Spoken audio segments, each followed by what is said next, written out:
GM. Welcome to this week's episode of the Fantasy Top Deck Building Series. I'm your host, The Carpenter. Alongside me, as always, Big Brain Frog and the other Big Brain, Crab. Gentlemen, how are you? GM, doing well here. How are you guys doing? Yeah, doing well. Yeah, been a pretty chilled out weekend. Yeah, I'm kind of just been watching a lot of the football nowadays, right? Like football? Yeah, no, soccer football. Soccer football, okay, yeah. The football that me and Crab know, right? Well, I'm in between somewhere. All right, yeah, true. Yeah, no, I think partly because of I'm playing FDF now, so like it kind of just means that these football games mean a bit more, even though leagues that I don't really used to never watch. So yeah, no, it takes up quite a lot of my Saturdays definitely, and but yeah, otherwise pretty chill out week. Gold and silver hitting all-time highs, and BTC is not doing much, so doesn't hurt the crypto market in a way, but. I don't know if you guys saw that meme that launched a few days ago called Penguin, and it ran. Bro, I see some people printed on that. It went to 150 million. I think the earliest I seen it on the Discord is 12 million. So no, definitely something I missed out on there. But let me see what it's on now, because honestly, that's insane. Like those are the sort of players that kind of turn your crypto pot around, right? Like it's at 125 million right now. Yeah, and it's been a while since we've had a runner like that. Oh my god, that's insane. Like, what's it at now?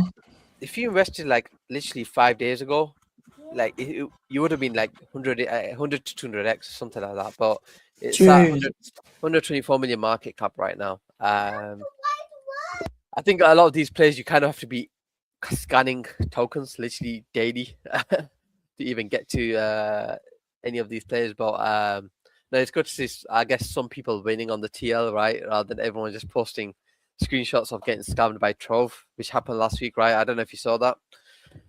Yes, unfortunately, I did. Wait, what happened about Trove? You mentioned it, Crab. Oh, just that basically it was an ICO, right? And they were supposed to, I mean, two things. One is they were supposed to it was supposed to be capped, and even if it was oversubscribed, obviously send that money back. They just kept it all, and token went to zero, obviously, and yeah, no reimbursements. Funds started moving around, and oh no, crime season. So is that the Trove marketplace or no? I think that's the one that's supposed to be connected to IP trading or whatnot. Yeah, okay, there's like a Trove marketplace, or Token Trove is what I'm thinking of. So I had NFTs on there, and I can't find them now. So I was like, oh shit, is that it? Oh no, no, this is a UI thing. To be honest, now I think about it, like it's a pretty insane idea. Like trading collectibles, RWS equities, 10x leverage, like. That just speaks that you're gonna lose money on something like that, right? Like, and the fact that there's a token on that stuff, like, it did seem. I think that's one of the reasons why I generally avoided it, because it was leverage trading, anyways. But obviously, everyone wants to see an opportunity. It was 20 million FTV, the ICO, so it did seem like there was potential. But I guess it's too good to be true, right? Like everyone invested, and no, I think only like the major calls got the refunds, and some didn't, but. And to be honest, whilst we're on the topic of Trove, it kind of leads into like last week's tournament, because the first day of the tournament was everyone was just posting about Trove, right? Like, which is why you saw like heroes like Damien do well initially. And that's why I was leading the first like 2 days in silver. maybe right. But like I kind of did see, I kind of did see it coming. So like for me, it was supposed to be a bullish event, right? Like. Event that was supposed to lead to bullish posts and stuff, but ultimately it was beneficial for those that didn't invest, right? Because then they were dunking on people that invested into it, and it almost felt like Monday and halfway through Tuesday I was just like, my tournament is so bad, like nothing was even happening, and something needed to change. But yeah, what were you gonna say, Carb? Oh, I just wanted to make sure, like, neither of you guys got caught in that, did you? No, Oh I've no, been no. so busy with trying to set up this clipping bot that I haven't I haven't even been on the timeline hardly at all. So luckily I Yeah, didn't even know about it. yeah. I How did was. your weeks? What's Go up? ahead, HK.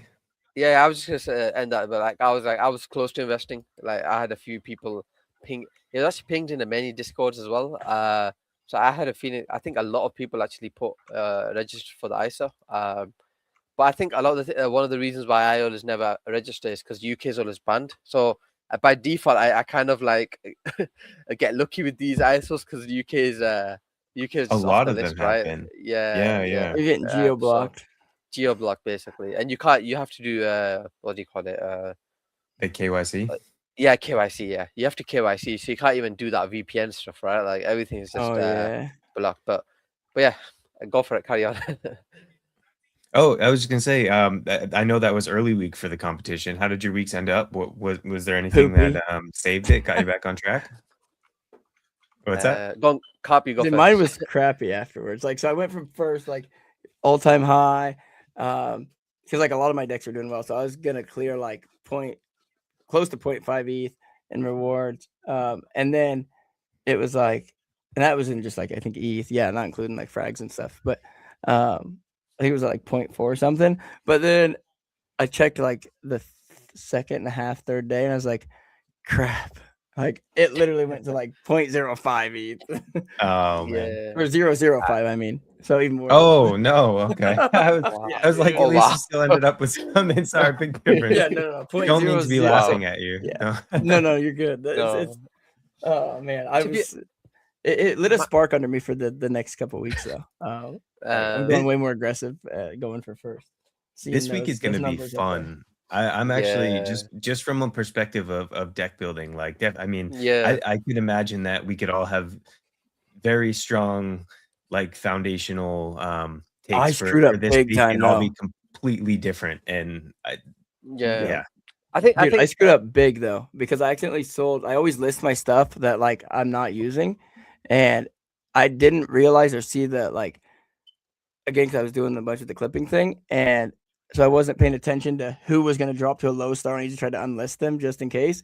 And my intern rare got bought up, dude. I was so pissed. I had 2 of them. So pissed. two rares. Yeah. Those could be important for this week. Yeah, I seriously contemplated buying them back, but then like is like they're literally like almost 2x where they not 2x, but like I think they sold for here. I'll look real quick. But yeah, go ahead. While I look at that. The good news is with that one, like I feel like he's not a one-off. You know, there are times where he could drop back down here, and he can be useful week to week. Even when he's a 7-star, I still play him. You know, definitely in a different way, but I still play him because he has the high potential either way. Agree on that. I think compared to last week, you had Taiki, QW, like those are the main 1-stars, right? And then you had Fapital as 2-star, and I think as soon as they posted, like the leaderboards changed, right? Because you know the 8-stars that were paired with the 1-stars, obviously those decks did well.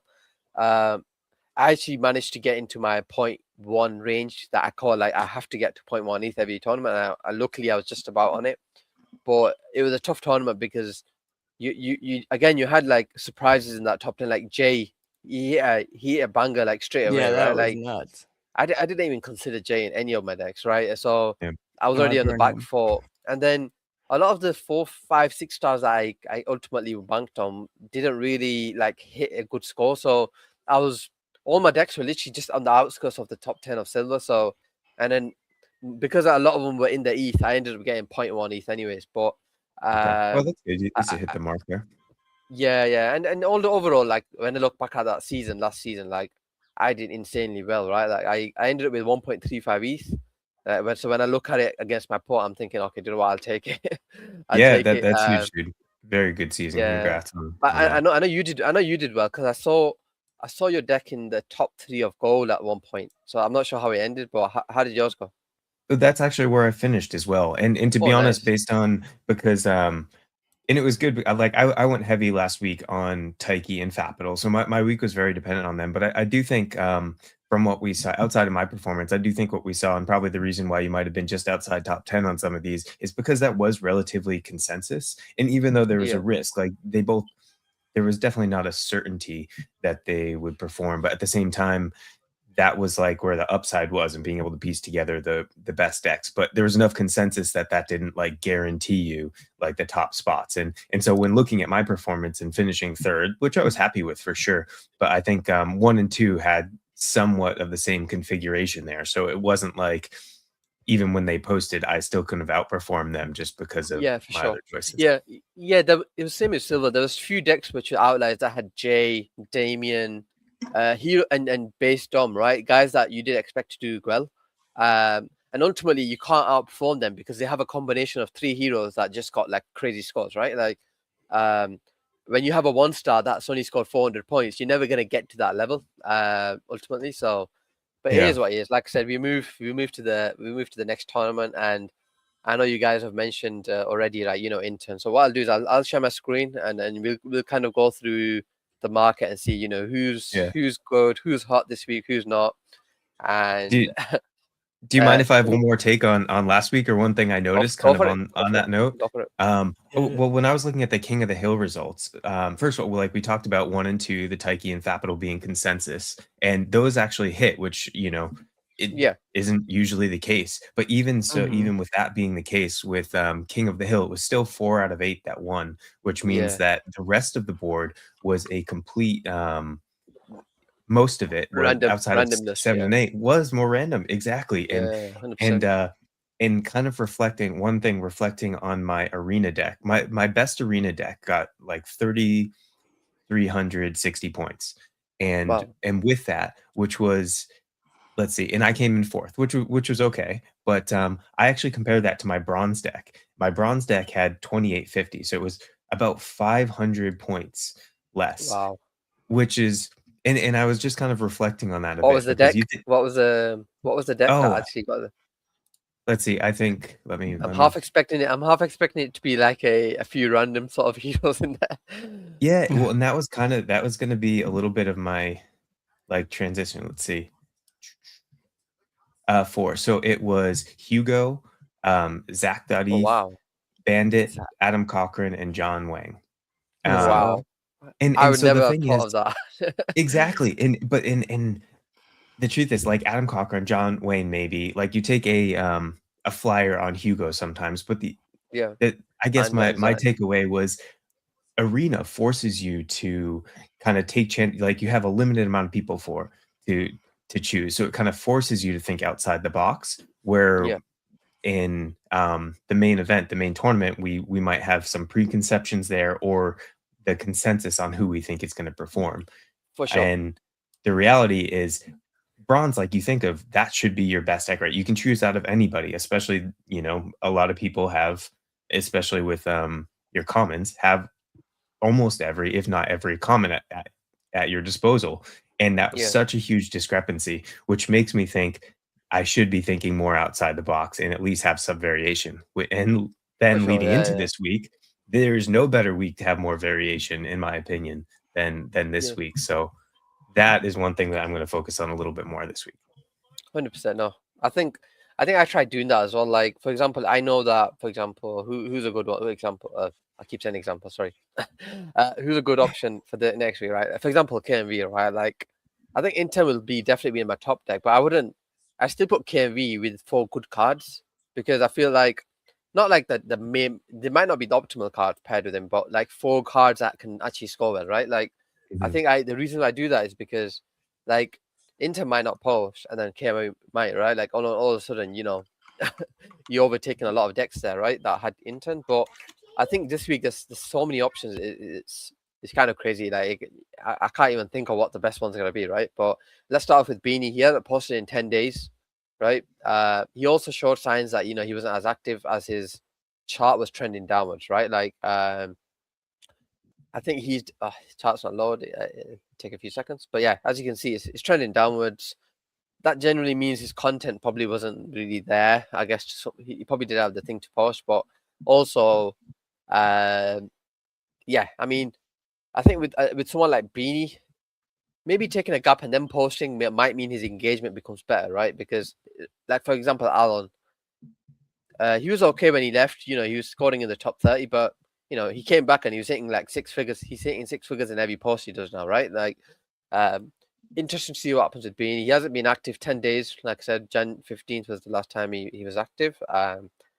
So yeah, I mean, I'm pretty sure me and you would consider him Crab, right? Like, because you know, he kind of seems like the 2-star to pick, right? But especially if we get like some sort of range break. I mean, again, like yeah, I won't bank on him because of the period of time, but I for will sure. definitely take a chance on some decks because he loves to be bearish. And if we get something like a range break to the downside, or I'm surprised he didn't like go in on Trove or something. Trove, Or yeah, by go in, yeah. I don't mean invest, I mean dunk or talk about the downsides, because I feel like when he gets on a bearish roll, he will like keep going. he will really Yeah. go for it. Just on Guru, he liked one of my posts about claiming hero rewards, right? Which is ironic, right?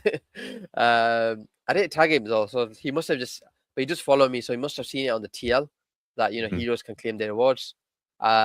He liked the post. I still don't think he's gonna post because the market's looking pretty choppy again. I don't know if you've seen the BTC chart, but it looks so ugly. Like there's no pattern. It's just like someone is messing around with the chart right now. Like, so I definitely don't think. Well, I won't say definite because there's always a chance, right? But yeah, Guru, he still seems to be a fake. Makes the interesting thing is he did his strategy. Unfortunately, he posted on the Thursday. One post he did, which meant he's not a 1-star now, even though he took a break last week. He's a 2. That's wild. In my article, I posted that prior week he did say he's thinking to experiment. So I'll probably play him because I just feel like he didn't post 1 week. Surely he has enough to post about the next week. But I don't think he's a must play or any like close to being a must play this week, just because. This is not with intern as a 1. Yeah, intern as a 1, right? Like 1-star less, and then the ceiling isn't the same. And one thing to know is I did buy my intern, by the way. I bought him back. Right. I was just going to mention, whilst we're on the topic of Makesy, the previous week he did do a good post, but he commented it on another viral post, right? And that strategy now nerfs you. Previously it didn't, right?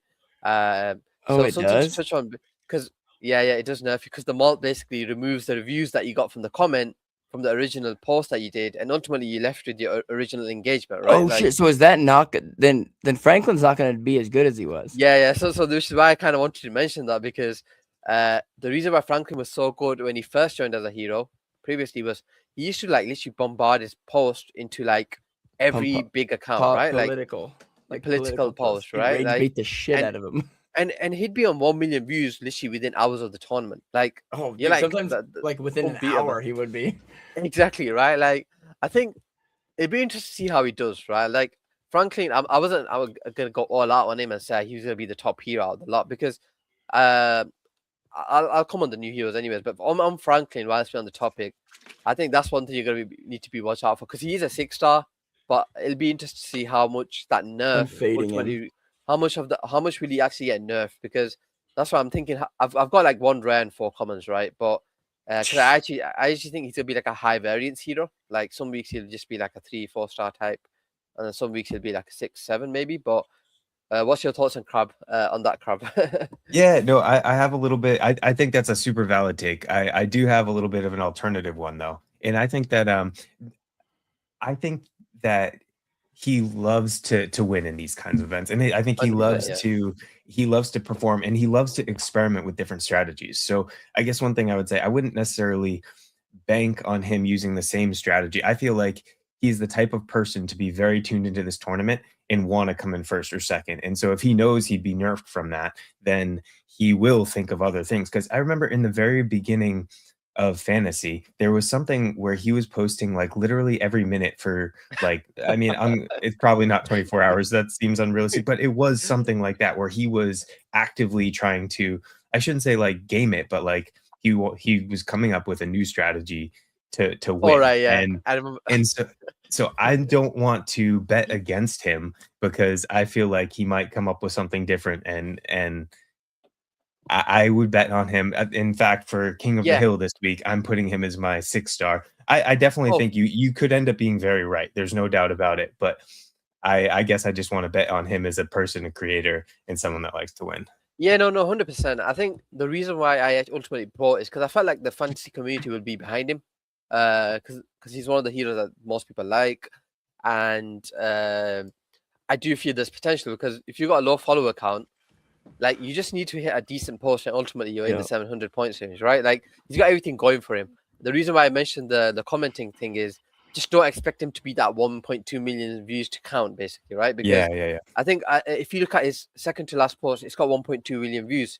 Straight away, you think, okay, he can get 1.2 million views every tournament, right? But the thing is, those sort of posts will get nerfed. That doesn't mean he can't get a top 6-star, because I mean he can easily get 800 points if he hits a solid post. And he's an affiliate with Pump.Fun. He's he invested in the ISO round with them at 250 million. So he's kind of got that affiliate there. There's other ways to get engagement other than just commenting on other people's posts. So yeah, no, I thought I'd mention that because I did notice Makesy got nerfed ultimately for doing that. So let's see. I am happy to.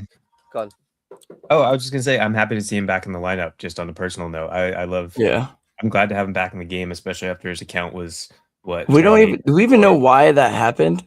I'm not sure, but I think it's awesome that he worked back up and building the account, and now he's back. And yeah, that's awesome. And also welcome Walls to the tournament as well. I know he's been waiting a long time for that. Guys, can you? I'm just gonna quickly get the door. Can you, Crab? Can you just talk about the role there, the DCF issue and all that stuff? Yeah. Oh, actually, I'm not aware of the DCF issue. Yeah, me either. Okay. So I might skip that one. I'll let you come back to it, but I can work on some 3-stars. Yeah. All right. Let's see. Do you want to change the screen real quick? Yeah. I forget your. Here you go. My King of the Hill here. Yeah, I gotta get you admin roles in this sucker now. All right. So just looking, I'll just pull up the 3-star options here. Is that zoomed in enough? Yep. All right. So for 3 stars, I do feel like there's a few different options. I chose Merp as my number 1. I think he definitely has. I think it wasn't last week, but the week before he really came through.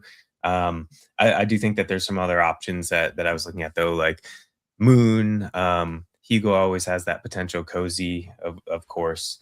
Not necessarily one glaring option, but Merp was my choice there. What did you think of on this selection here? Let me make your thing bigger for myself.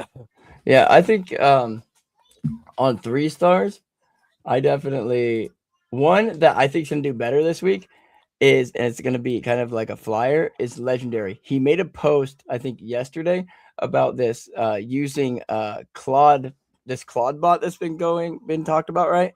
He's made a basically let me see if I can't pull the post up. A bot. So he's using the bot, which is basically supposed to be like a personal assistant. It can go through your calendars, all this stuff. Well, he gave it it asked him for a better graphics card, and he's like, instead, here's $2,000, earn it, right? And it started trading. I guess it's a self-learning, and so it'll learn from its bad trades. It's using some of Meta Alchemist's rating loops, which I am using those as well, and they're really, really good. And I think he got a ton. I think like 500,000 views on it.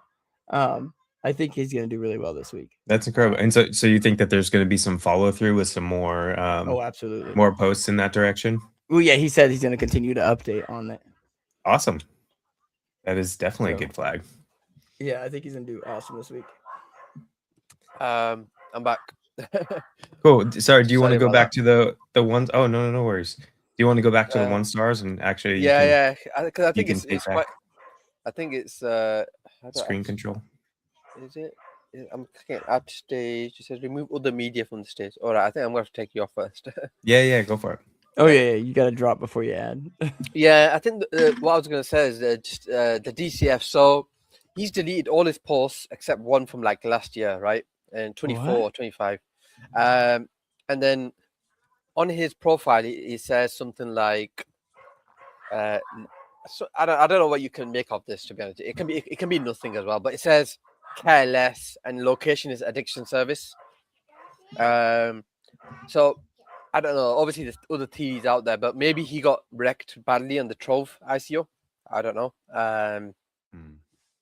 But as a 1-star, I did in my article, I did say he's more of a doubt than he would have been otherwise, just because of that, basically. Because I actually, like, if he was just a normal 1-star and he just had an off week, I'd be like, he might be better than Intern sometimes, right? Just because of because of the sort of market we're in, right? And but I think there is a bit of a doubt there, which is why I don't think his price is pumped a bit as much as it would if he was like a set in stone good option.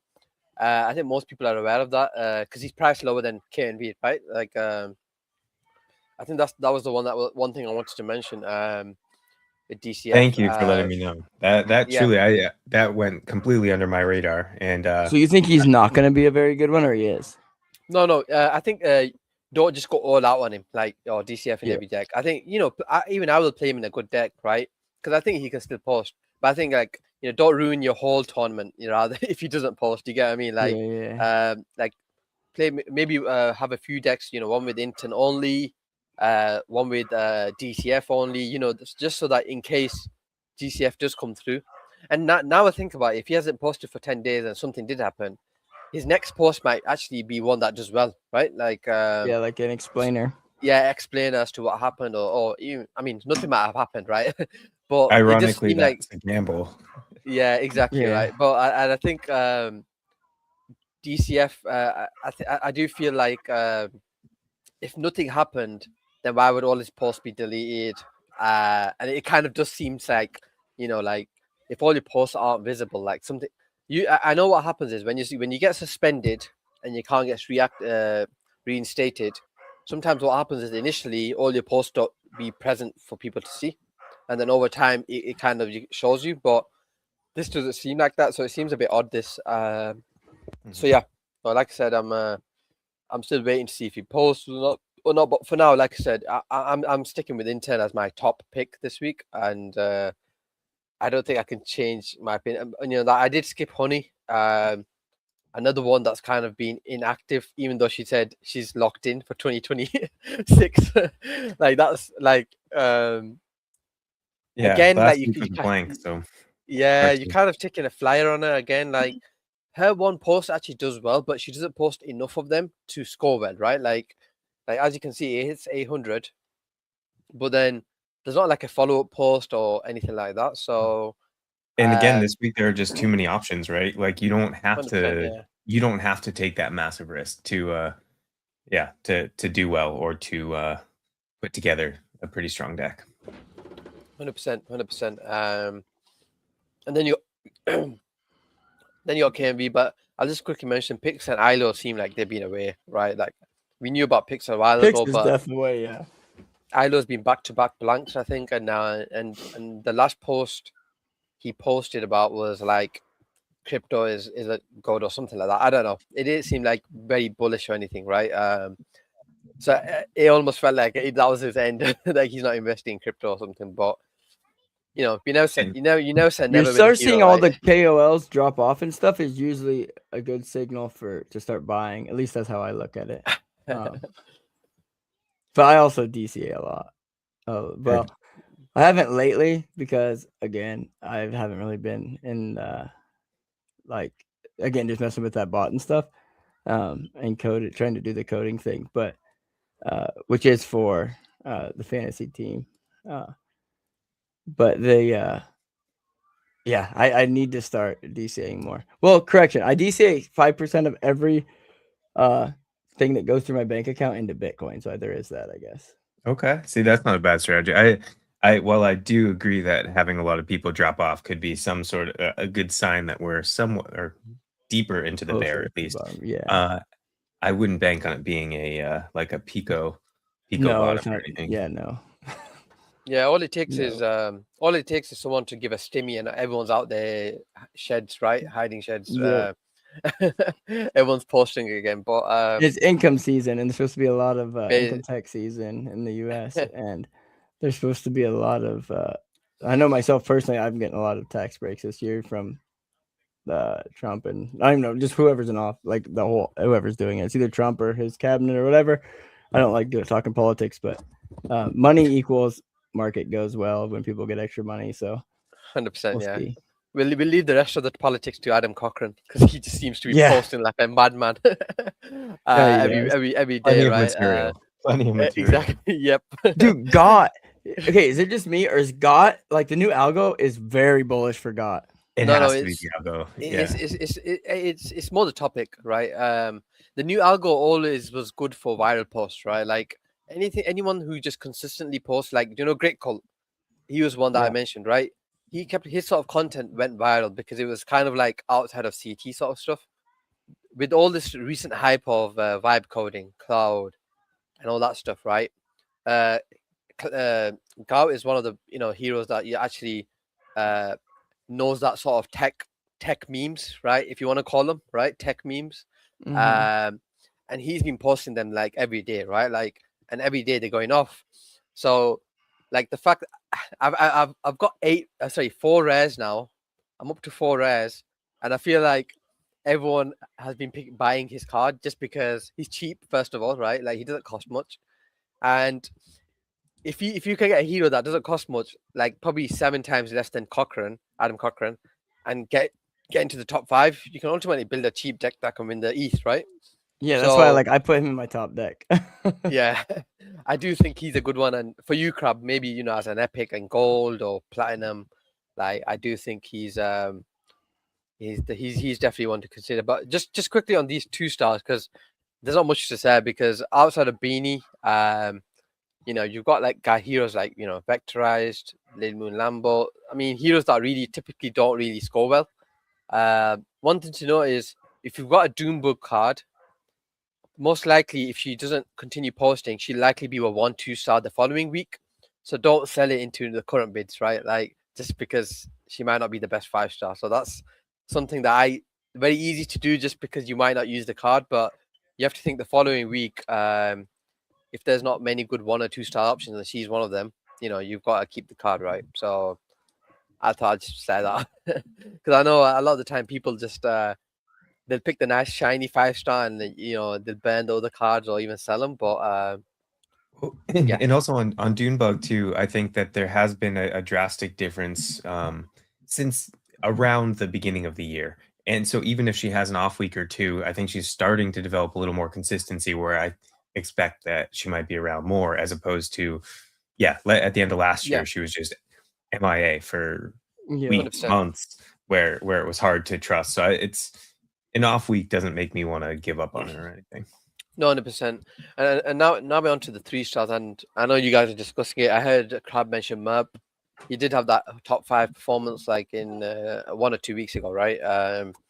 So he's definitely going to be one that I consider that just as a 3 star. And then obviously Cyrus is a bit up and down. He hasn't really had a good tournament in a while, so maybe there's something that I'm not really in the loop with NFTs and stuff. Yeah, me either. So are Punk's doing well? I don't know, but I think Tom's the one to mention because recently, as a low star, he's ended up doing well whenever he like not like crazy top 10 or anything, but I'm talking like top 90 maybe. And as a 2 star, you'd probably say that's a decent option. But yeah, the chart was loading. There we go. Yeah, so a few top 100 performances, then back to 160, then top 100 again, then back to being a low scoring hero. But as you can see, there's more jumps in his score, probably in the last 3 months. Actually, I've not really been looked at into him, but I might actually pick up a few comments later, just to give me a few more options. But I think if you just look at the 2 stars as a whole, I think Beanie stands out, but I think Tom Schmidt is actually the one that's been actually scoring decently lately. See, I would have said, I mean, for me, like I definitely see that upside, and he does go off sometimes. I feel like it just seems more rare for at least for me to be able to take that risk. Like I'm not to that point where I'd want to be taking the risk on him. to kind of go off. I just don't think that top 90 is enough upside for me for a couple For sure. stars. I'd rather take a chance on someone like Moon, to be honest, who maybe isn't. I think he has, when he does go off, I feel like There we has go. better Moon. potential than top 90, and maybe even get up in that top 50 or so. Oh yeah. Moon's a good one because I think I was just gonna say he gets quoted or retweeted by a lot of top accounts like Ansem and a few others. So I think that gives him that chance to potentially do well. So yeah, go on. What were you gonna say? Oh, no, I was just gonna say that was a little bit more consistency and a little bit higher ceiling on him. So I probably veer more towards him, or even, to be honest, I'd rather take a chance on Hugo as well, who obviously I feel like the low side is 0, but the upside is more consistently towards that top star option than Dun Thompson. For sure. Yeah, I think Hugo has a very high ceiling, and he just shit posts, so like he doesn't really need to care about what's happening on the market. So I think it's a good option as a 3. The reason why you can't see them is because I've done score low to high. Cozy and Hugo are both doing well on the 7 days leaderboard, so you're gonna find them a bit higher up. But it was good to see Fapital post last tournament because it helped me quite a bit. Although he's probably gonna be back down next tournament, so he's another one like Doomberg Bug. Like if he doesn't do well in the tournament, there's no reason to sell his card, because the next week he'll be like a 2-3 star again, right? And most likely one of the top options in that category. So he's another one that you'd probably want to just hold on to, even if he doesn't do well. And then but near the mid pack now, and Mosey had that one good tournament, and then back to the 500 points range. Hart always has a high ceiling. You got Walls as well, and something that Walls mentioned was he's obviously part of that Tensor, or I don't know how to say it, or that project that he's promoting lately. It's related to Telegram info file or something like that. So he did say that takes a lot of his time. So it'd be interesting to see how he ranks. But like I had a look at the 24-hour chart yesterday just to see how, and he actually hit a good post, right? And if he's online, you don't know what will run at the time. So I do think I will consider Walls in the first week, especially because he's a new hero, first time. I do feel there's potential there. But like I don't think there's a clear core option because what you have in the mid pack is Unipix at 4 and Fejao at 4, right? He's my Fejao is definitely my top pick. Unipieces being my secondary option there, but I do think and the reason I think Fejao is a little bit. Let me pull up his. Here, I'll bring you up real quick. In previous weeks. Oh, gotcha. I think I was on the wrong tab there. In previous weeks, I think he had more been falling off in recent tournaments. However, I do think that the 24-hour has started to pick up again. I think that there was just this little gap, and I think that since this tells me that he's a little bit more back, and I'm willing to take a big bet on him this week. So he's my top 4 option as well. And I will say, like, Unipieces has definitely fallen off and hasn't had the same, because I have his Epic as well. Sure. So I play him every tournament in at least some sort of competitive deck, and he really just I remember he used to be like top 5 for like almost every tournament for so long, and he obviously has fallen off as of recent. That means the potential's still there. Just I'm not counting on him to be like top 10 or anything. Yeah, and I almost think that none of them two are actually going to be the best 4-star, and I just feel like they're too obvious to be the best ones, right? Like, so in my head, I'm thinking like someone like Jez will might have a good tournament this time. Benga Eve have a lot going on. Bread Guy might do well, right? Like, Mary's actually leading the 7-day leaderboard for 4 stars, right? QW hit a good post after the tournament as well, right? So I feel like there's enough reasons for other heroes to do well anyways. But yeah, I mean, if I was going for safer options, I definitely would say Fejao is my top one. And I'll probably just lean towards Unipix over a few of the others just because of consistency. But I do think there's other heroes in that range with with high potential, right? And Absolutely, yeah. that could definitely mix it up a bit, for sure. I think whilst we're on the topic of mid pack, I think we'll finish on fives and then get to deck building, right? Just because I think if you get fives on your screen, there we go. Just because you've got like quite a few heroes that literally can get top 10, right? Like Tyler Durden, definitely one of the top ones. Clemente, you know, Yeah. I Clemente's was been going to going ask hard about on. him. I'm big on Clem this week. Yeah, Like I have him in my was- top deck. This was one of Oh. my questions for you guys this week, because he hasn't, like, in recent tournaments, you know, a little bit. It's been a while since he's been one of those like top 5, top 10. Really, Yeah. Do you think that something's changed with like the algo favoring Algos, him, or do not you think he's favoring overdue? videos as much. I don't feel like. What's that? I don't think it's favoring videos as much, but Oh, okay. I think it's a mix. I think first of all, his if you look at his post, he's obviously announced that he's shifting focus to Instagram Reels, and he's been getting millions of views over there. Which kind of tells me like he wants to, you know, do well in multiple platforms, which is fair, right? You know, that's fine. In terms of videos, I don't necessarily think like the algo is going to kill videos, because if you look at Jack, he posts clips, right? And he's been getting top 10 every tournament. So I don't necessarily think the videos is the actual issue. I just think what happens is it well, I depends. don't think his videos are doing as well. Yeah, I think it's what's in his or- videos. Maybe I think certain videos are like, for example, And- Jack's clips are just hitting top 10 every week now, right? Yeah, Whereas- Jack's whereas- very good at the way he structures his videos and the way For sure, he uses keywords without tags in his videos. Yeah, Jack is very, very like no, 100%. he's And mastered his class for a reason, right? Yeah, At his craft. and I think that's one of the reasons why I like Thread Guy and Jack just as a two of them as a heroes, right? Because they're always commenting on the viral things happening on CT or just general in real life, right? And I think with those sort of heroes, whilst Thread might not have the ceiling of Jack because of the follow account, I do think I like his consistency when he's active, right? Because he's ultimately going to get you 800 points or a bit more than that, right? But just on Clem, I do think, you know, as a 5-star, his average is 750 points in the last 5 tournaments.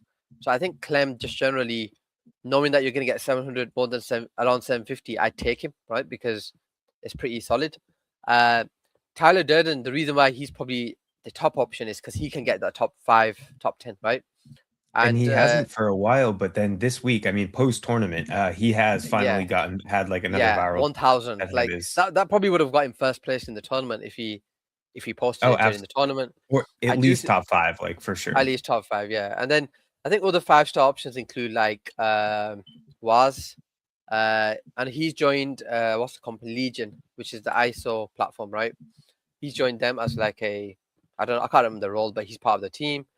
You've obviously got Rectober, who's off private now, and Trading Axe, but I'm not sure what the ceiling on them two is, just because of recent Rectober's been on and off private lately, and Trading Axe hasn't really had a good tournament, like as in a top tournament. It's been a minute. It's been a minute, right? Although the 24-hour chart looks good. So I would say it's between Clem and Tyler, I'd like to say, but one hero, if you stroll down on one of the heroes and go to Delta XBT, because I think as she's a new hero, it's probably worth. Yeah, Delta XBT. Where? That one, yeah, that is. Middle, yeah. There you go. I actually don't know a lot, or if anything, about Delta. So I think out of the new heroes, Delta, I would say, has, like, just based off what I know from past posts, is Delta probably has the most potential as a one that could actually score high, right? I looked back up until early January. She had, in 1 week, she had multiple 6-figure posts, which probably could get you top 10 in any tournament, right? Given her follower count. So that shows to me like she's like a, you know, like Heart the hero. Yeah. Similar to Heart, like similar follower account. Both can go viral. So what I did is I ended up picking up 1 rare and like 2 commons, just because I feel like for now that's enough to, like, you know, play the card and see how she does, right? But so yeah, I think I got 2 rares and 2 commons, right? Yeah, because I kind of want to, in case as a 5-star she does well, you know, I kind of want to do well in the tournament, right? So I bought 2 rares. I do think there's a lot of potential in that card as a high variance hero, right? You know, like, I think these are the sort of cards you want early in case they become really good later on, right? Like, for example, a Great Cult. He was literally like money a floor, and then obviously he started. But I think with Delta, like, because I know there's potential, I definitely think I'd rather own the cards now than later on. I think that's a very strong argument, and especially considering just the price on them, the risk isn't that high to take right now, and now you have those rares and those commons, which are for silver and bronze, which you try to compete in every single week. You kind of lock that in, so regardless, yeah, high upside, low downside. For sure. Yeah, I think we've pretty much gone through like the main sort of stories / cards for next week's tournament, right? Obviously beyond 6 to 8, we know there's always good heroes. So Yeah. I think what we do now is go through some deck building, and I think because you play platinum and gold, and me and Carp don't. Let's start with your platinum, I guess. Okay. Yeah. Let's I see. like that. All right, let me reel this in. How's that in terms of zoom? Let me check it. Is that okay? It looks good. Looks good for me, yeah. Okay. So let's see. So I have built a couple decks to this point. Okay. This is the backup deck. I'll get rid of this for the moment. This was actually, I want to take a look at gold real quick and see which one I favored here. Okay, it looks like I did try to put my best foot forward in gold here first. Put my Adam, Cochrane, my Mert here. I had talked about before, just Fishal being my top pick. Intern at a 1-star feels like a lock to me, and by a lock, I don't mean he'll definitely perform. He could blank, but in terms of the best upside, especially allowing me to be able to put my Adam, my Mert, and other 4-stars in here, like. To me, that was the biggest lock in terms of risk reward. So that, and of course, Unipiece is here. But did you guys have any thoughts based on some of the heroes we talked about and the opportunities about anything to switch up for this? Honestly, unless you have Greg or someone better than Mert as an epic, I would say that's your best deck. Like I can't argue against that deck because Mert gets you top 15 any tournament. Cochrane's a top 1, top 2. The only deck that I can see possibly beat that is something like if Gout does better than Mert, right? Or like a Greg does better than Cochrane, sort of thing. Do you get what I mean? Like I feel like absolutely. You've almost got like a guaranteed. I mean, there's never a guarantee, right? But I think the only question on that deck is will Unipix and Fejao combination outperform any 7-1 combination? Or even 5-3, right? Like you don't, but I think on paper you kind of have to go with that just because you've got the option there. And I probably would go with Unipix and Fejao in one deck as a 4-star, right? Because they never really 4-stars usually, so you'd like to think they outperform a lot of lower star heroes, right? So I fully expect Fejao to be back to a 7-star next week. That just based on recent activity and kind of breaking that non-posting spell. Then I think it's a good one because I think when you think about 7-1 combination for that 8-star that you got there, I think if the 1-star doesn't do that well, you're ultimately left a bit crippled in terms of your potential, right? But with Unipix and Fejao, at least there's potential for both to get top 30, right? And one thing to note, and one thing you did say about Unipix was obviously that his ceiling hasn't been great of late. But one thing to note is memes are actually quite flying right now, especially led by Penguin.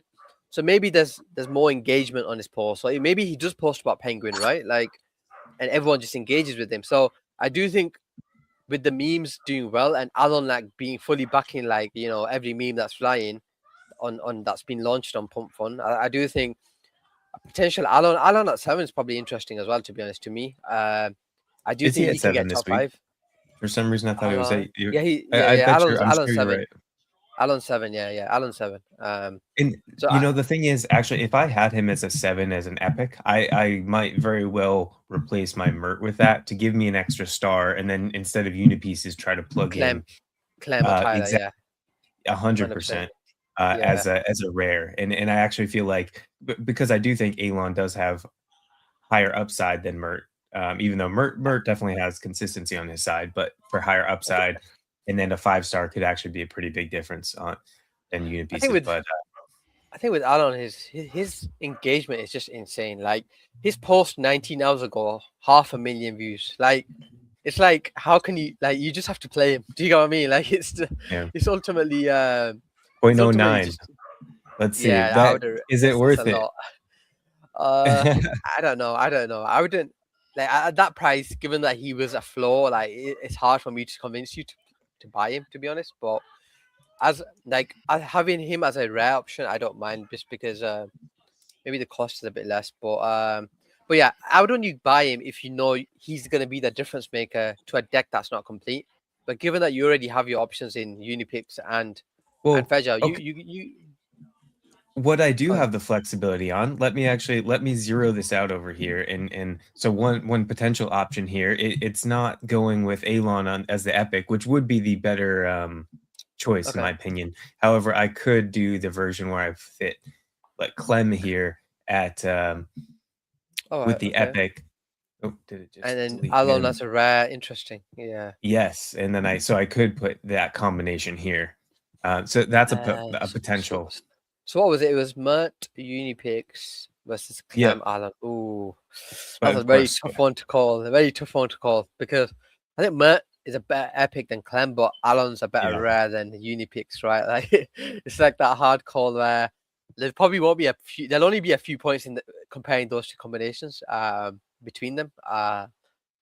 Yeah, very tough one to call. And ultimately, like I think Mert's going to get you 1700, right, at least as a epic, and then if Unipix has the potential to get the top 20, whereas Clem potentially might not get you the top, like that 1700. He might get 1500, which means Alon has to do, your rare has to do more of the legwork, which is harder.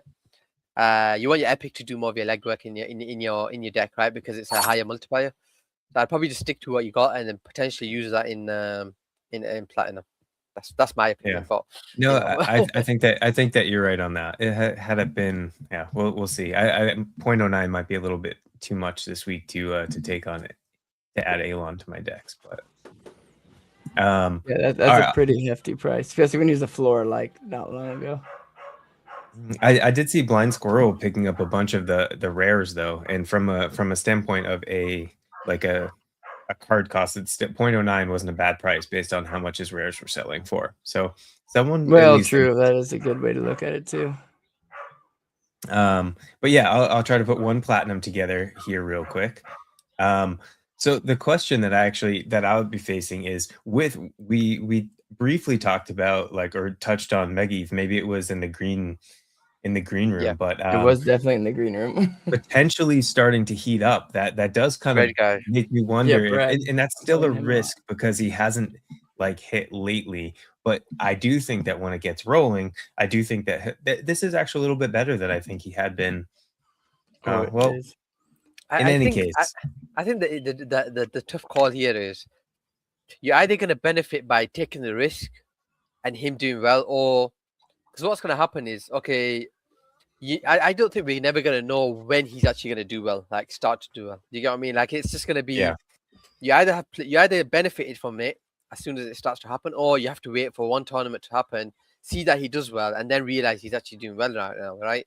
So I think the equivalent of not catching a falling knife, right? Wait for the trend to change. Yeah, basically, 100%. It's like, it's like doing your research before you actually invest into something, right? That sort of thing. Whereas if you just play him this week, knowing that he's not done well lately, then he might not do well. But I think one option that I do like is Rom, and I don't know if you've even considered him as an epic 6-star.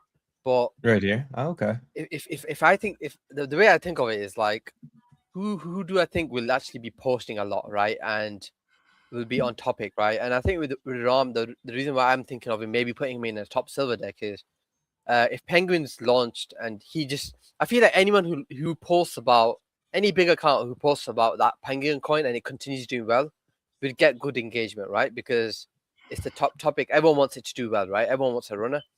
And for me, I actually bought, like, if you look at the thing, I can see, secretly picking up a few of his commons, and I'm up to 3 rares now, and I'm actually going to be playing him in top silver decks, right? Because I feel like maybe not everyone will consider him, and maybe it doesn't work out, right? But I do feel I will get 600 points at least like it won't be like the worst scenario.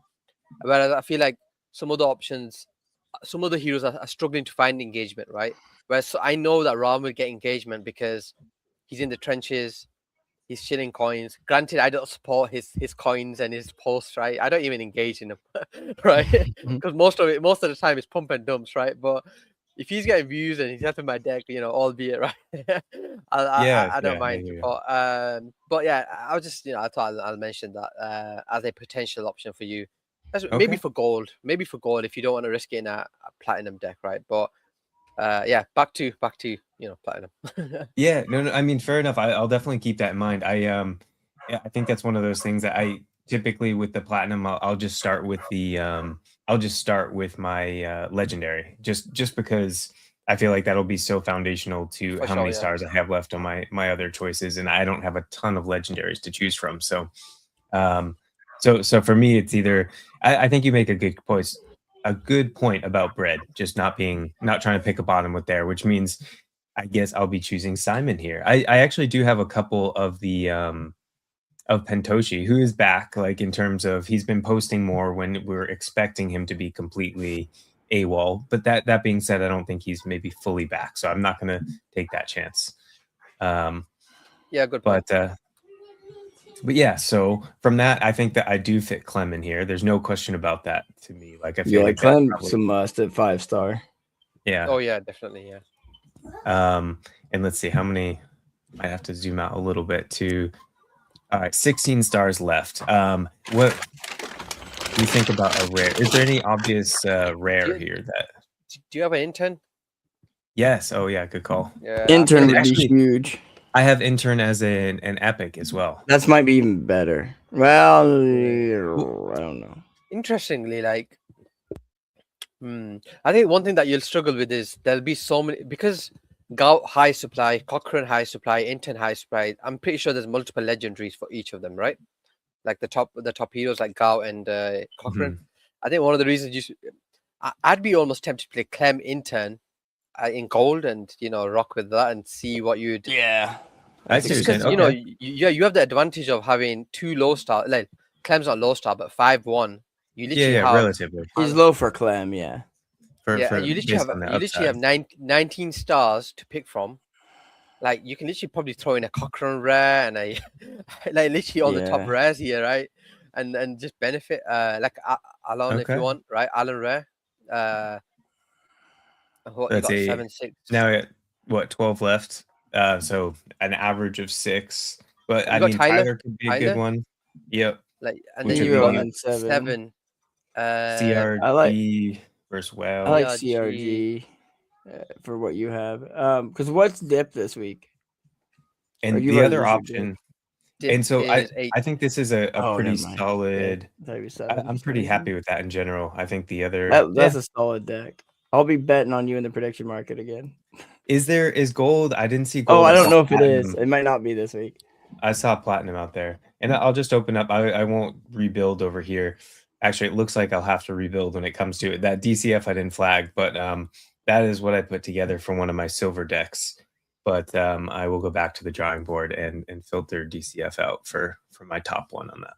Yeah, to be honest, like in silver, like I auto completed on the Thursday a few decks, and it put DCF and intern in every deck, right? Like you got there, right? Yeah. But I'm definitely gonna have to go back into the drawing board and see what's like more optimal. What I'll do is I'll share my screen because I've got like a few combinations that potentially people can consider for silver, right? It sounds good. Over to you. Can you see my screen? Or it needs to be zoomed in a bit more? That's good. Right there. Is that better? Okay, I'm just gonna full screen so I can see properly. Okay, yeah.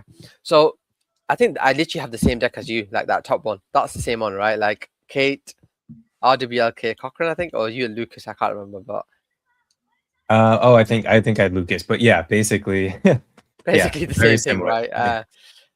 So this was just autocomplete, and what I did is it literally put intern, Cochrane, wherever it could, and yeah, Flynn, there a rare Flynn. As Flynn just because of his recent averages, right? Now I have 3 common interns and 2 rares, right?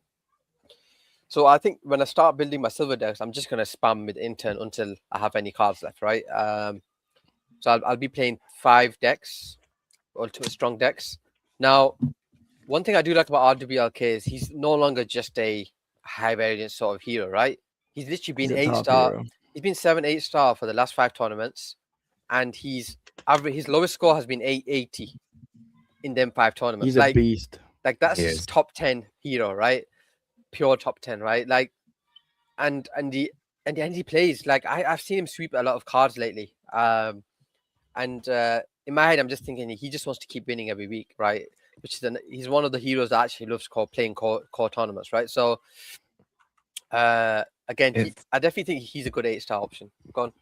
I think so too, and also like when you actually look at his content, I think his content is hilarious, and he's just consistently like on his game. Like when you read his content and he's just in the consistency, you know it's not a one-off. He has a good sense of humor and creativity, I think, and it's just like every post. I think he nails it. Yeah, 100%, and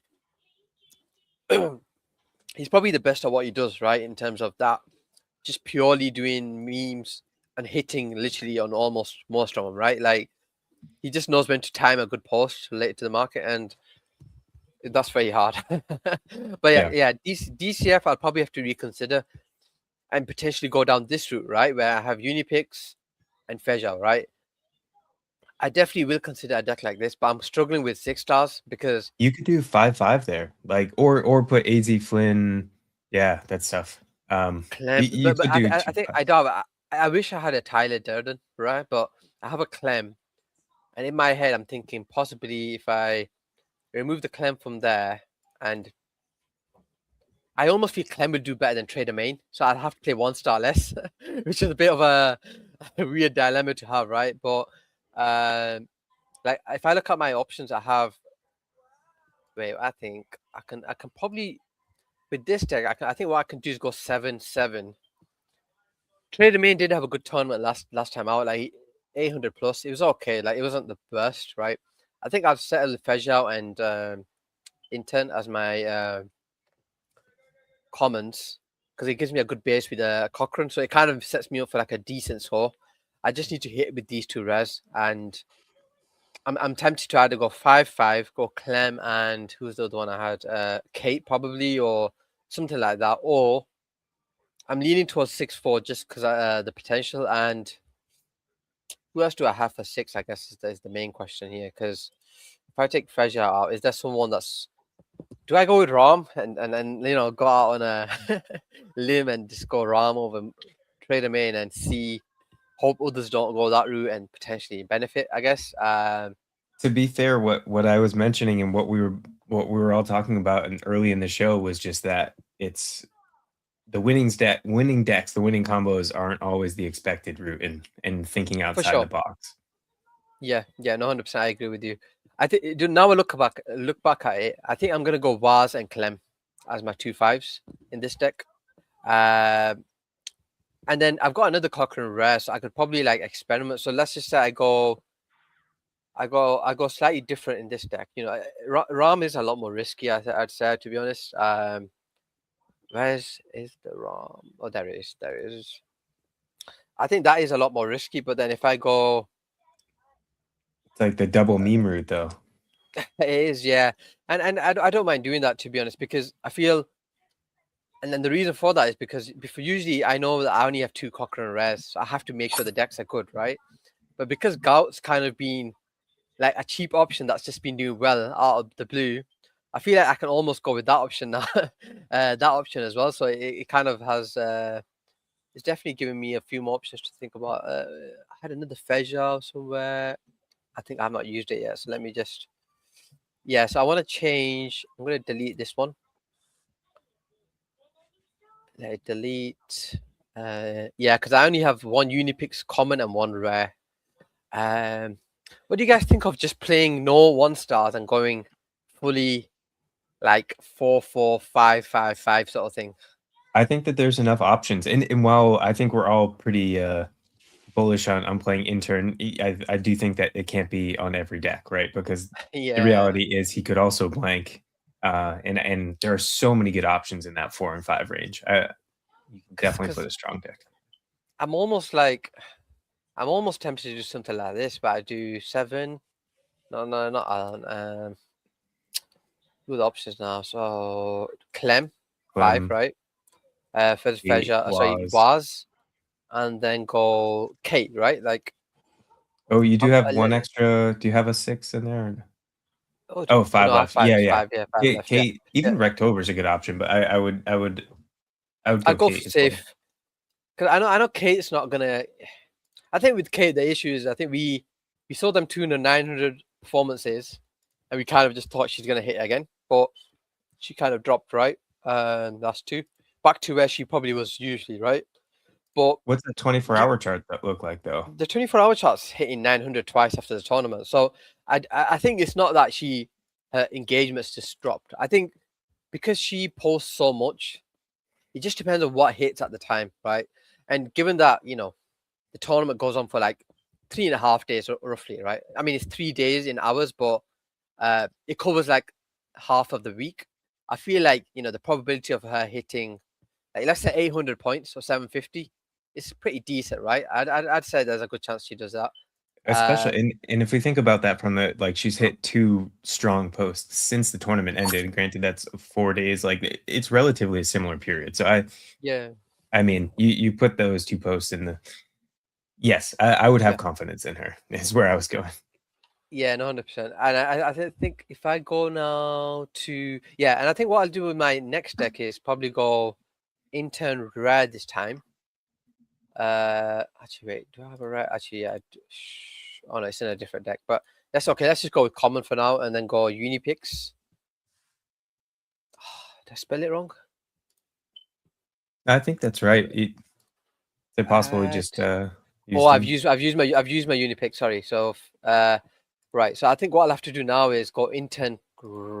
Yeah, I'll just edit one of my other decks instead because those are the ones that have the intern rare. So this was the one with Clem was So let's go to this one. And because I still have another Cochrane to play, right? And I kind of feel, it's a no-brainer to play in a top deck every week. But I'm not willing to risk it for the other 1 stars just because they might do well, and I might regret it. But like interns just seems like an obvious play this week that you have to play with, your top deck cards, right? Now, what do you think? Like, if I go 8-1 and possibly go Alon 7, I got 4-3 now, right? Or 5-2. Like, I don't want to use another 1 star. I will in more other decks, but I feel like I want to get another one where it's just intern and not another 1 star. So, what do I do here? Now, part of me was thinking Cozy or Hugo as a 3. I kind of like Mary as a 4 this week. Mary is kind of like a flyer. I'll tell you what, I can't play Mary. The reason being is nothing got to do with the content. Every time I've thought Mary's a good option and I played it at the top, she's just let me down in the tournament, and I've just been like, oh my god, I fell for it again. You're not wrong, but this is the 3rd time where her 24-hour score is so high, only for her to just have a bad tournament. That is just, I can't do it. But okay, she's definitely an option though. Like, I'm not gonna lie, it's definitely an option, I guess. I guess I was thinking Cozy or Hugo. Like, I'm kind of leaning towards Cozy as a safe option. See, I was gonna go risky. I mean, I guess same reasoning but different choice, just being on the other side of it. Yeah, I guess I've played it safe in the other 2 decks. Do I just go like Hugo and say because I don't like the 2 stars. Like, I'm being honest here, like the 2 stars this week, I'm not really a fan of. Like Beanie, Tom Schmidt, like it just doesn't. Oh, there's Moon as well. Interesting. Like that's another good option. That's where I was going. Yeah. I feel like Moon. Or no, Moon. Yeah, Moon Overlord. Yeah. Interesting. Wait, he's a 3 or a 4? 3. Oh shoot. He's a 3. Yeah. I'm guessing this is Cozy. You can't see it, but this is Cozy. I think. Cozy. I like Cozy this week. So Cozy, and then I'll be left with the 4. So let me just put like a Cozy in there for now, and now I'm left with 4. Now I don't have any Unipix or Mary. No, Gwart. I was thinking Jez or Gwart. Oh, Jez. Jez. That's my dude. I know. I was gonna say I know who Carp would choose. Yeah, that's my bro.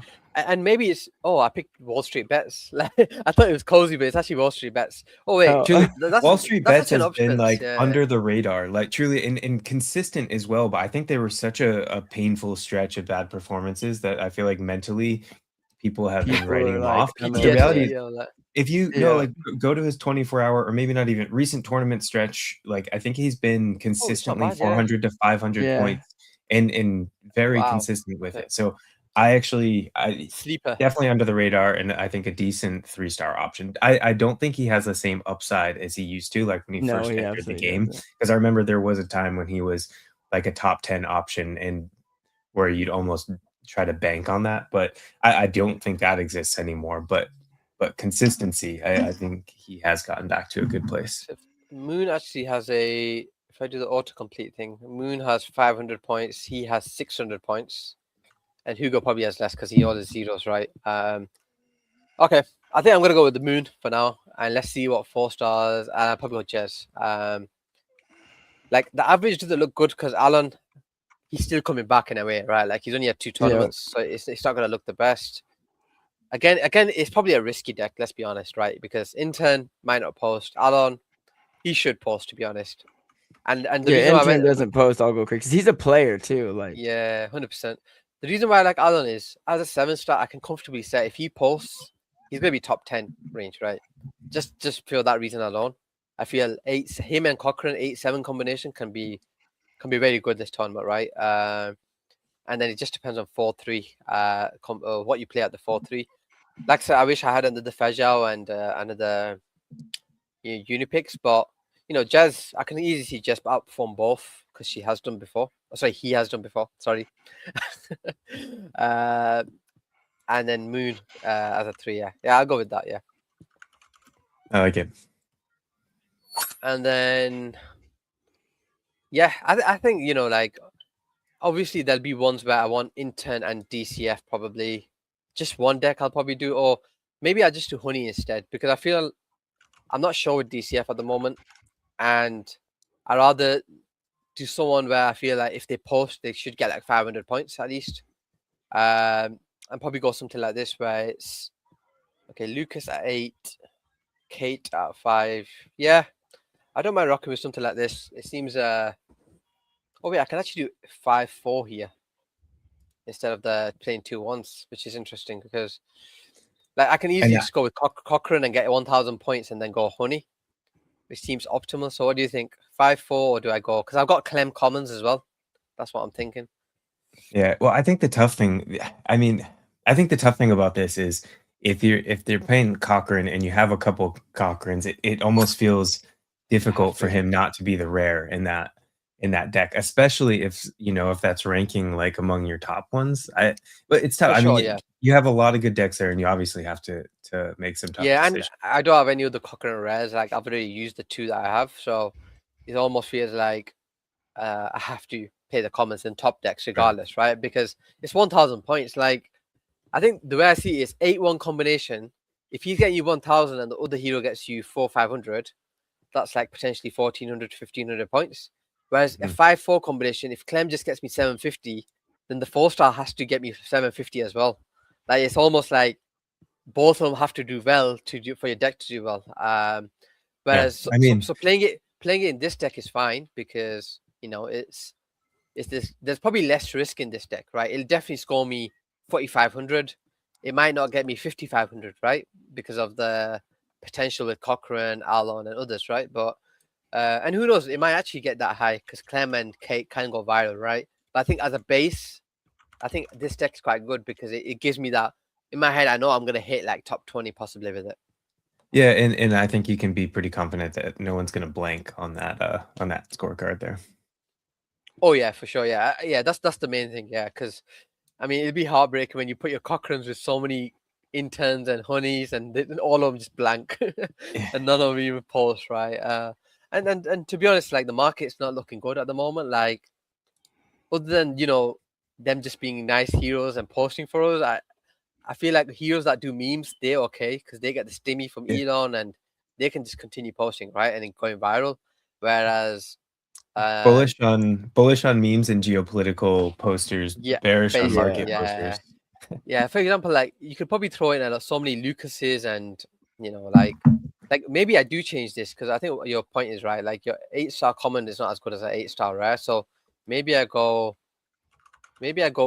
RWLK, Lucas, yeah, or even Gout, and I go would go, intent. yeah. That probably has a more. I mean, This is the same deck that you have, but DCF and Honey swapped, right? I think. yeah, actually, you're right. I think it is. I would, if I disagreed with that, I'd have to check myself, I guess.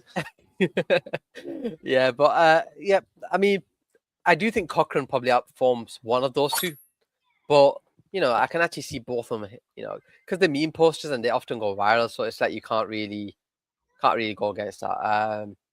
But yeah, maybe my last intern I used with DCF with Gout, because Gout is cheaper, so if DCF doesn't post, I won't feel as bad, if you get what I mean. Like, it's just that dynamics of how playing my costly cards in better decks, because Gout he's so cheap right now. Like even right now, like given his potential. So maybe I play Gout and I go with like maybe a Thread Guy, because I've got 3. I don't mind one of them being in like a decent deck, right? So I go Gout, Thread Guy.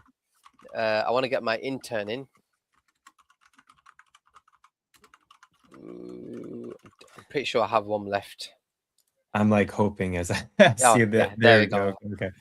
And then if I go DCF, and then I just need a 6-star, right? And I'll probably go with someone like Naro's been doing well lately. I do like the potential there. Asfalin, Min, those are solid as well. The one thing that I would suggest that or the reason why I wouldn't do like the main or the AZ Flynn is just because you have that risk of DCF there, and you can still put in a top or like a strong performer without like, I don't know. If like, for example, you wouldn't want your top ones to be in the deck that has a strong chance of the 0 in it as well. Yeah, I do think I'm going to go with another ROM, because I've got 3 rares, and I feel like because he was cheap as well, got 2 cheap cards in a deck that's a bit risky, but it still has potential, right? Because I can see Ram get top 6-star, I can see Gout get top 8-star, right? I think something like this is actually decent then, because I've got 3. Yeah, I've got 3 rag Thread Guys, so I don't mind risking one of them in this deck. I think I've got a good coverage on those 5 decks there, right? Wait, something weird's happened here, because that does not look like the deck that had 4 commons in it or something. Yeah, there we go. I think something messed up. Okay. The actual images, yeah. But no, I like those 5. I don't think I'll change much as well there. Yeah, unless something crazy happens on the weekend where DCF or Honey post. I feel like I've got enough interns, and I've got enough other good heroes left where I can now go without intern. Like, Alan's still there, RWLK, Kaleo's been doing good, Grit Cult, Thread Guy, Serpentax, Spaced, another Ram there, Nick. You can't Nick can go off whenever. I've still got a few vases. Franklin. I think what I'm going to do is I'll probably look at revisit maybe later today, right? I always do like a late Sundays, like all of them. Maybe revisit and see what I get from there. But yeah, I think I covered silver there very well. Do you think there's anything I missed from the silver? I think you have a lot of strong options there. Now, what do you think, Art?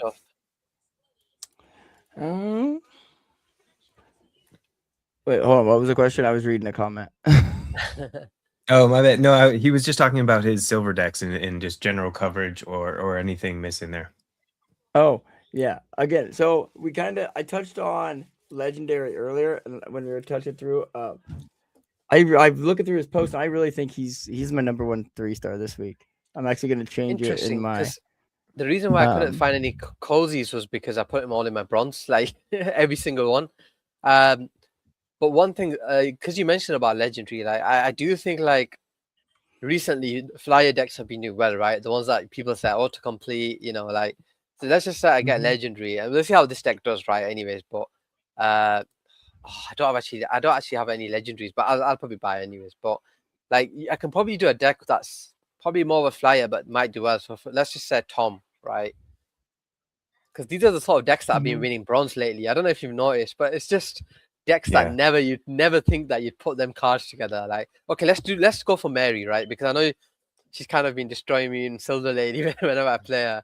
But let's go Mary. Little lower stakes here. Yeah, 100%. And then who go at 3? You probably say, why not, right? Max risk. All right. I'm really risking it here, but yeah. So now I'm probably going to shift to. Okay, I don't want to go the 1-star route because I feel Intern's still going to be optimal there. So I'm feeling like if I go 5 stars, what options do I have here? Do you have a Tyler for a common? I don't, but I do have Trading Axe, Rectober. I got another Doom book there. Despite her not doing well in the last 7 days, could still be a decent option, right? Evans. I wouldn't mind her as like a risk here, but I think like I won't be playing. I'll throw her in some decks that don't mean a whole great deal, but I'll wait to like max play her and when she's a little bit lower stars. Yeah, and this is the sort of deck that you wouldn't mind playing her as a 5-star, right? Because you think, oh, okay, I've got max risk. She can probably do better than Rectober and Axe if she goes viral. Because them two really haven't hit a 6-figure post in a while, whereas she has. So I feel like, okay, I go with her as a 5. Let's take Mary out and let's see what the options are, because I feel like I can probably do something else. 5-4, can I go? Or 6-3? Yeah. Let's just say I go for a 6-star. Who are the top 6 stars this week? You got Trader Main, Jakey, Horse. Well, if we're going for broke, Franklin would be the right. Okay. zero I like zero or hero option if we're doing max risk here. Yeah, I like the option actually. I like it. And I kind of want to pick. What are you gonna say? I was gonna say cozy, but Shalom's like hit a banger the other day. This would be like insane if it does take off, but he hit 900 the other day. It's either that or like if this is truly the zero or hero deck, I feel like AP would like really cap it right, off. no, that's a good option. Just like I'm actually gonna play that and see how it does, because I feel like I love it. I feel like I in bronze anyways. I feel I don't mind being a bit more like risky, because I feel like silver's like my main source of ETH, let's just say, right? Like win ETH winnings, but every now and then I always get like a bronze deck in the top 50 somehow. But and if I don't mind that. If we're being honest, like you're not really risking anything, any of those cards. 100%. Like it's not like you're playing any of your top options that like, oh, if I don't play them here, there's no risk to just. And the thing is, like, one thing I don't like, for example, let's say I play Intern, right? Sorry, let's say I play another 1-star. I don't think I can compete with any decks that have Intern, right? So I'd rather play ones that don't have 1-star and hope the 3s and 2s just do better than the 1-stars, right? That way you're more thinking, okay, you still have a chance to win because the 3s and 2s are doing better than the 1s. If that makes sense. And you're also like you're also putting something together. Like, well, what if Intern doesn't post as well? Yeah, exactly. Yeah, that's another thing, right? Intern might not post, and Tom Schmidt might do well for the 2-stars, and other heroes post, right? But as you can see, autocomplete kind of put base posting, and base posting is not a good, like, has a good average, like 600 plus, but it doesn't have the ceiling at the moment, right? I think in the past I have said that when base token launches or any more hints towards base token, I do think base posting is going to be like the type of card that gets like so many views, because everyone wants to farm a chain, right, and get free tokens. So I do think base posting is going to be a good one then. But I feel with bronze, I'm just going to stack Doombug, Kate, Clem, and kind of just go like a bit crazy with the decks, right? And just hope that someone hits, because I feel I just feel like, if I don't have any interns to play and I've played them all in my strong silver decks, I feel there's no point, playing another 1-star. So I'll be a bit more risky with my options when it comes to bronze. But yeah, I think I've pretty much covered my train of thought for my deck building for next week's tournament there. Anything you guys want to add? You're on mute, Carp, I think. am on mute. I kept going on and off mute because of my booger eaters. But they yeah, I'll just go over quickly. Let me make sure I'm sharing the right screen here. Sure. I'm just gonna share real quick the little deck, a few decks I have built. I have to step off for just 1 second. I'll be right back though. Yeah, no worries. All right, let's see. Where's HK? I'm up. There we go. Here, let me fix this. Let me go blah blah blah blah blah blah like this, and then we scroll it till it fits the little window. Boink. There we go. Sweet. Does that look okay? Yep. Good. All right. Bet. Competition. I've got 4 decks in so far. This one is where'd it go? This one is the one I really think's gonna do well. Ooh, that's a nice deck. That. This one here. Go Clem in turn, and then you got 6-3. I'm guessing you'd have Fejao and. No, let's see. Let's take these two. If you out. don't, that's fine. Like, if you have you got Clem common? No, I don't have a Clem common. I've Oh, got. wow, you got Clem rare. All right, you have a rare. Sorry. Yeah. No, I like that. I like that as an option. Cozy. I thought about going, because he's the best 6 I feel like I have. Yeah. That's. I think you have to go 6-3 here. You have to go 6-3 here, just because of the. And I think Cozy is a better option. Yeah, I think Hugo was who I was leaning towards maybe. And then like I had an argument for each of them, each of these 3 stars. Yeah. But I'm thinking about picking up a legendary because prior to legendary going ham this week, I thought about. I usually burnt him. Yeah, that's the same with me. Like, I usually burn my legendaries when I pack his card. To be honest, like, thanks for mentioning it. I didn't even realize he hit up a good post. I don't really look at his card, but, and he's gonna follow up on it because it's about that the Claude bot, and so it's a Claude bot, and that he coded coded to trade. He gave him $2,000, and he used Meta Alchemist, which a little self plug is Thursday it's super early for Americans, but I don't have an American sleep schedule because I'm a weirdo. But it's at 3 a.m. Or 4 a.m. Eastern time, 3 a.m. my time. Meta Alchemist and I are gonna do a vibe coding stream. Oh, nice. And so, but yeah, I've been using a lot of his tools and stuff, and kind of been like putting myself under his wing. And interesting. Yeah, he's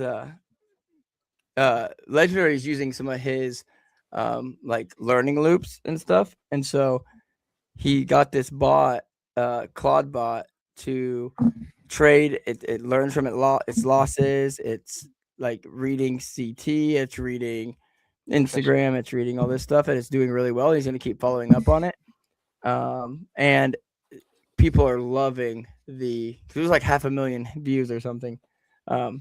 And relatively quick. And I think he's going to follow up on it. So I think tournament he's going to be a banger. And let me look. I'm actually going to grab one of his cards quick and put him in this deck, I think.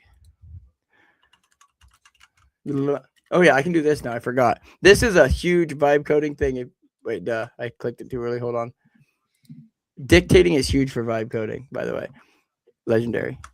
I've been doing it nonstop. By full disclosure, I just bought 5 commons, but he's got 15 listed at the same price. He's got 15 listed at the same price, so I'm not running anyone by my freaking co-host. He's got 15, so someone's just listed 15 of them at the same price. Like, it's just insane. Give me 2. Like, I had to buy a bunch of them. I feel like I feel like because I have so many rares to play, like I rather just have options, right? Like, and sometimes when the cheapest cards hit, it almost feels better. Yep, exactly.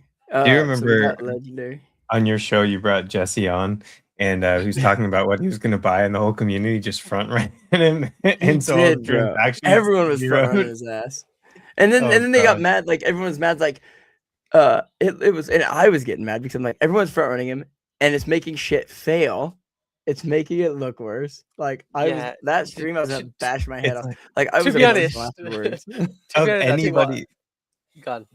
No, you go, HK. Sorry. No, I was just gonna say, like on the stream, like he mentioned, like I think he had a legendary Jesse card, right? And you were like, okay, we probably want to get a few more rares and epics.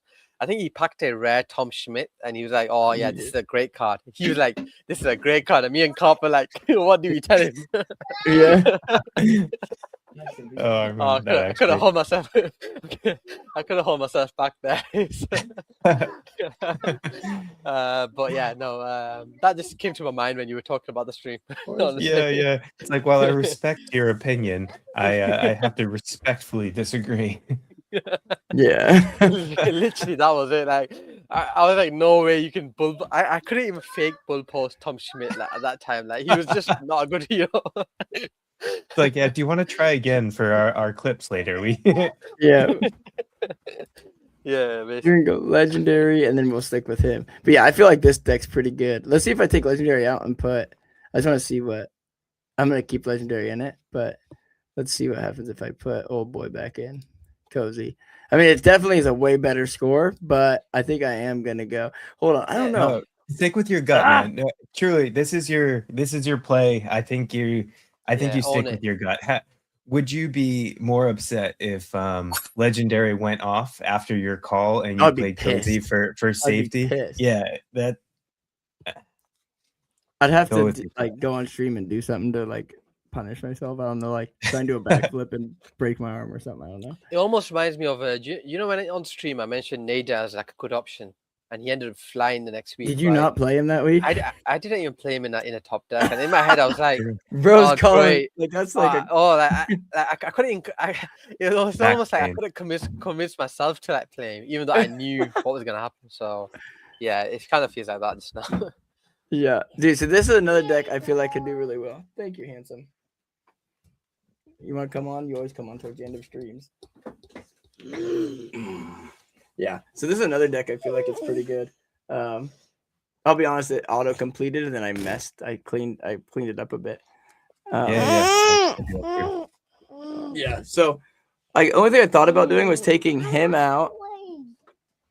Oh, you want to watch? You go Cozy. You can go Cozy. But I wanted to take. I was gonna go Calm and Cozy. I was gonna take someone else coming out. Yeah, I'd go that. I'd go with a better rare. I think here. I can't get it up. Here, I'll do it after stream. My son's, yeah, he's a little carpenter himself. He likes to take apart his brother's crib and then put it back together. I'm trying to get this screw out for it. There we go. There's a screw out. Sammy has a force I didn't really think of, to be honest, but Sammy's a good force, so that's who I kind of wanted to get in there and then go like this. Boom. But actually, I'm leaving a star on the table, so I think we take ICO out and we see what we can get for a 7-star. I would say Stowe as a 7-star is a decent option if he's off private. Who is? Which he is. Stowe or CBB. I like. I don't know if you've seen his engagement, but Stowe's actually a good card when he's off private. Like a really good card. Is he crushing it right now? It's just the only thing with Stowe is like, what if he goes back to private? Everyone has that in the back of their mind, right? Like it's kind of like that. Yeah, it's hard to pick him when he's consistently changing. Yeah. I think as long as you make sure to check pre tourney. Yeah. ICO does. He's like consistent, right? Like he's pretty consistent scoring. Like he never drops below Tolo, but too. What I mentioned about ICO now is like I don't think he has the ceiling of like a top 10 anymore. Like no, but he's very consistent. As a 6-star, he'll probably give you a good score, right? I think for you, like Jez is a good option as a 4-star, but it depends. Do you want to? Like I feel like your other deck has a pretty solid. You have a pretty good deck, the other one, right? So maybe like Jez could be risked here a bit more. Are you set on Mosey in there as well? I mean, because one option is set your rares first and then. Yeah, 100%. Because especially if you really if you're super bullish on legendary too, you could even use him and gain a star elsewhere. Yeah. Oh, here, Bubba. Here, take your phone back. There you go. Scroll. And I just picked up 2 more legendaries, so I got 7 commons. So you stinky butt. I was gonna grab some more too. I'll sprinkle them around a bit, and I'll definitely give Carpenter the credit on the timeline as soon as he does well. Let's go. Because I'm gonna start posting more. I need to start posting more. I go like I've realized, like even my wife said it recently.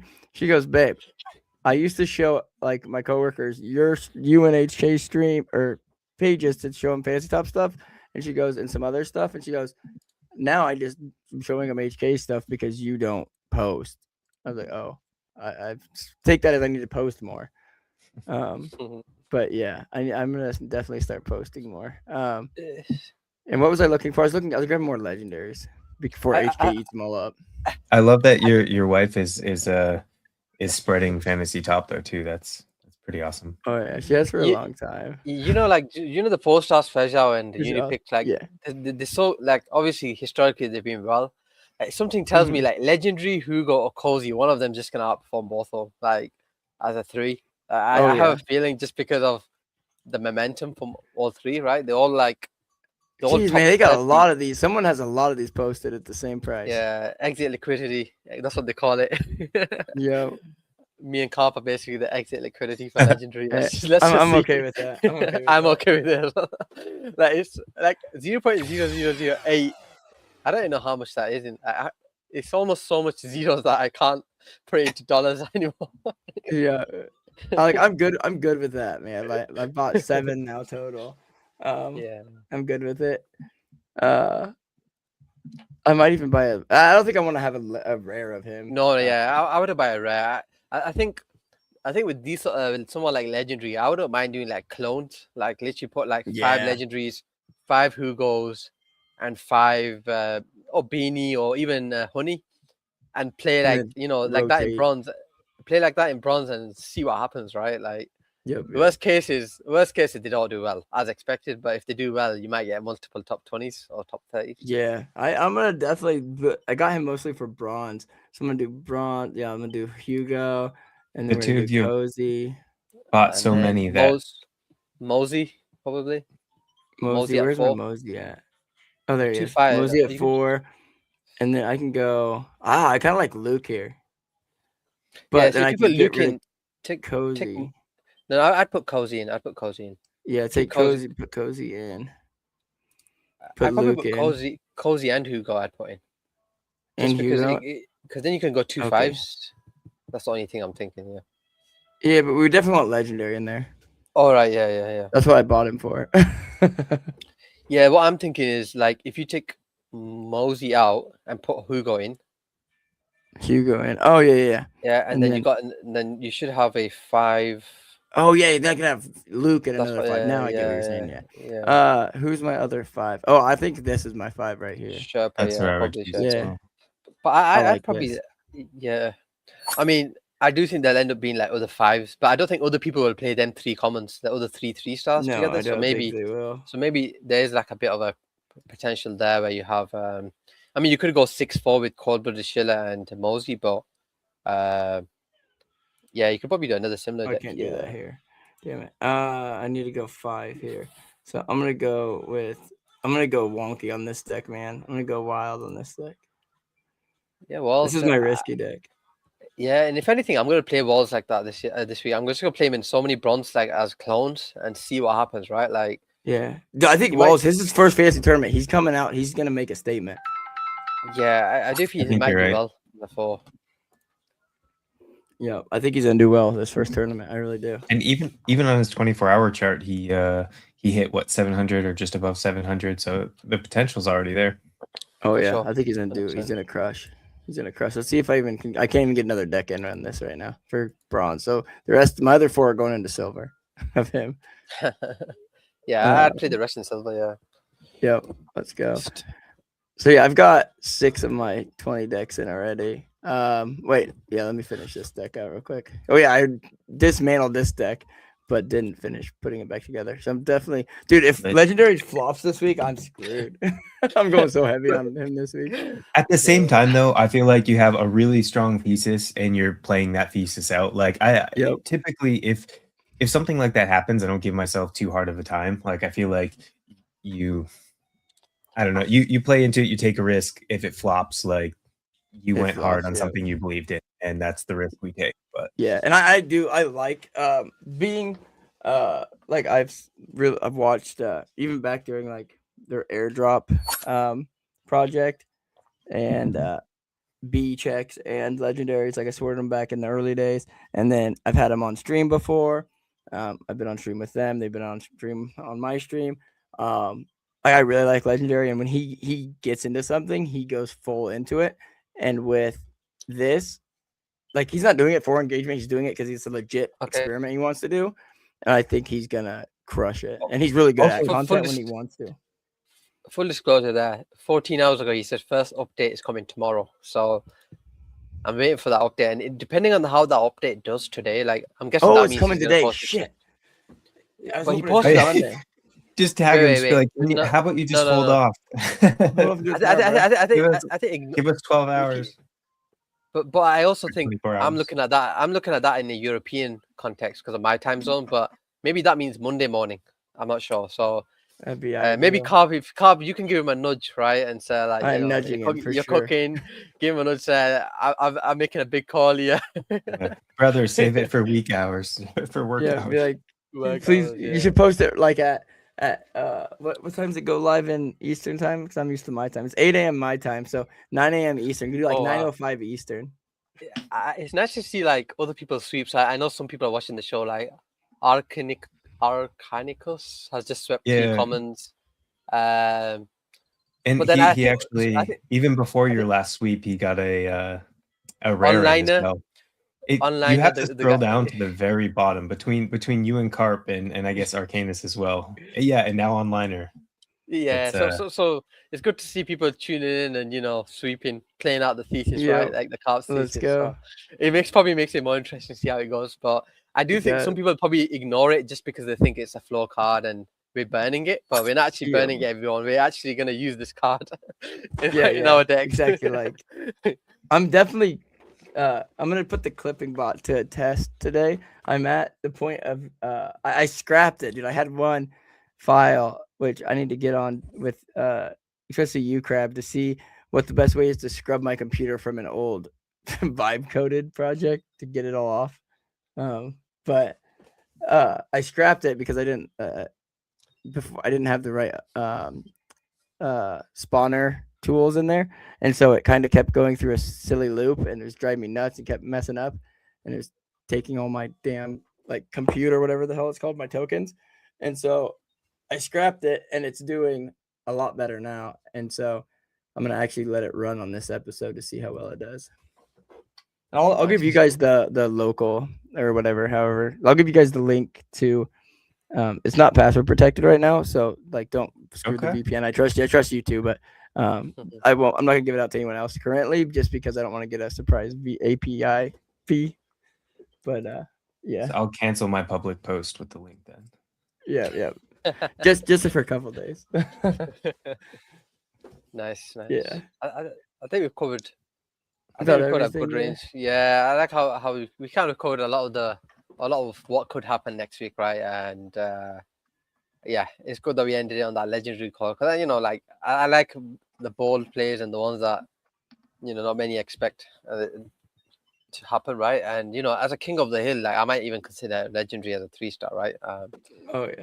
But yeah, no, interesting picks, and let's hope we all do well in next week's tournament.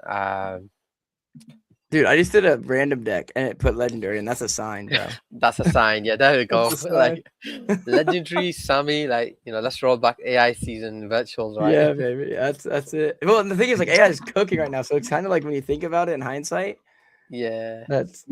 Also, I think the one thing that I guess edges me into believing your call is the fact that like legendary in the past he's never had a high ceiling, not once, and then however this has actually been the first post I've ever seen of his that's kind of pushed it to that next level, and it just I guess shares that he's onto something, especially if he's following up, which is confirmed. So that's